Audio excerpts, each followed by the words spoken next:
સ્મૃતિ મંધાનાની કપ્તાની હેઠળ ભારતીય મહિલા ક્રિકેટ ટીમે બુધવારે ઇતિહાસ રચ્યો છે। 3 મેચની વન ડે શ્રેણીની છેલ્લી મેચમાં આયર્લેન્ડનો 304 રને પરાજય થયો હતો।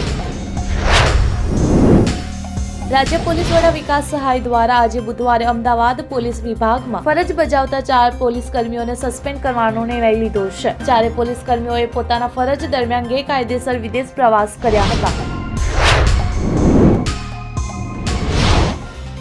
અમદાવાદમાં HMPVનો વધુ એક કેસ નોંધાયો છે। આ સાથે ગુજરાતમાં કુલ કેસની સંખ્યા 6 પર પહોંચી ગઈ છે।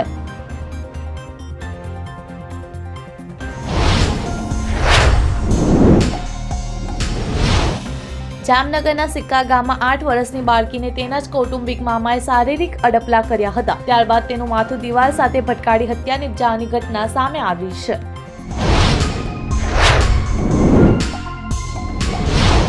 ફૂડ ડિલિવરી કંપની ઝોમેટોના શેરમાં જબરદસ્ત વધારો થયો છે। ગુરુવારે BSE પર ઝોમેટોનો શેર 5% વધુ ઉછળીને ₹261.75 પર પહોંચી ગયો।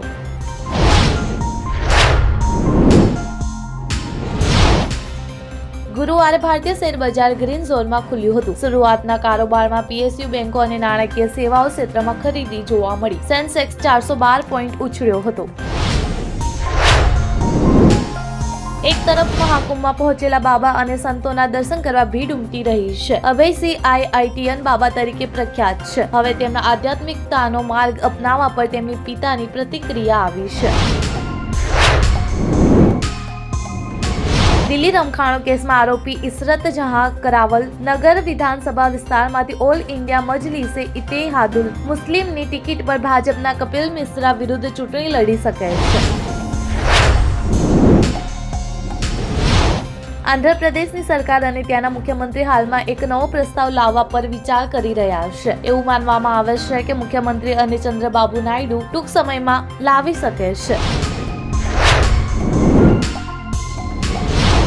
ફિલ્મ અભિનેતા સૈફ અલી ખાન પર ચાકુથી હુમલો થયો છે। તે ઘાયલ થઈ ગયો છે। તેમને લીલાવતી હોસ્પિટલમાં દાખલ કરવામાં આવ્યા છે।